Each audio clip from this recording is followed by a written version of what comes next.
कामदा एकादशी हर माह में कृष्ण और शुक्ल पक्ष की एकादशी तिथि पर व्रत किया जाता है। वैधानिक पंचांग के अनुसार चैत्र माह के शुक्ल पक्ष की एकादशी पर कामदा एकादशी मनाई जाती है।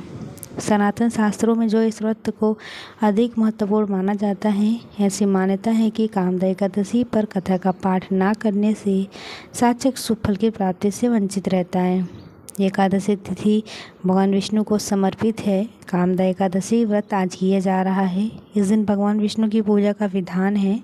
सनातन धर्म में कामदा एकादशी व्रत को पापों से छुटकारा पाने के लिए शुभ माना गया है। यह महत्वपूर्ण तिथि जगत के पालनहार भगवान विष्णु को समर्पित है।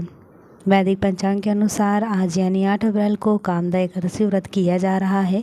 धार्मिक मान्यता है कि इस व्रत को करने से साधक पर भगवान विष्णु की कृपा बरसती है, साथ ही सुख समृद्धि में वृद्धि होती है।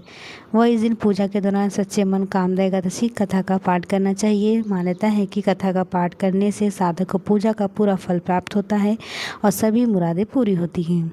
कामदा एकादशी का व्रत का पारण अगले दिन कर विशेष चीज़ों का दान करना चाहिए। इस व्रत का सफल होता है। कामदा एकादशी 2024 शुभ मुहूर्त।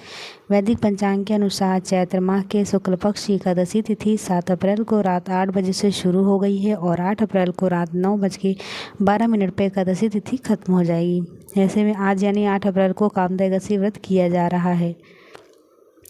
पौराणिक कथा के अनुसार चीरकाल में भोगीपुर गांव में एक राजा रहता था जिसका नाम पुंडरीक था। वह हमेशा भोग विलास में लिप्त रहता था। उसके गांव में एक स्त्री और पुरुष भी रहा करते थे जिन्हें ललित और ललिता के नाम से जाना जाता था। एक दिन पुंडरीक के दरबार में ललित गीत गा रहा था। उसी दौरान ललित का ध्यान ललिता पे चला गया, जिसकी वजह से उसके गीत का स्वर बिगड़ गया। यह देख राजा को क्रोध आया और राजा ने ललित को राक्षस बनने का श्राप दे दिया। इस श्राप की वजह से उसकी पत्नी अधिक परेशान हो गई थी। उसने पति के लिए लोगों से सहायता मांगी। इसके बाद ललिता भृंगी ऋषि में पहुंची और उन्होंने ऋषि को पति के बारे में बताया। ऋषि ने उसे कामदा एकादशी करने के लिए कहा। उन्होंने कहा कि इस व्रत को करने से तुम्हारा पति फिर से मनुष्य योनि में आ जाएगा। ललिता ने ऋषि के आदेश पर कामदा एकादशी का व्रत किया और विष्णु जी की पूजा अर्चना की। इस व्रत को करने से उसका पति राजा के श्राप से मुक्त हो गया और मनुष्य योनि में आ गया।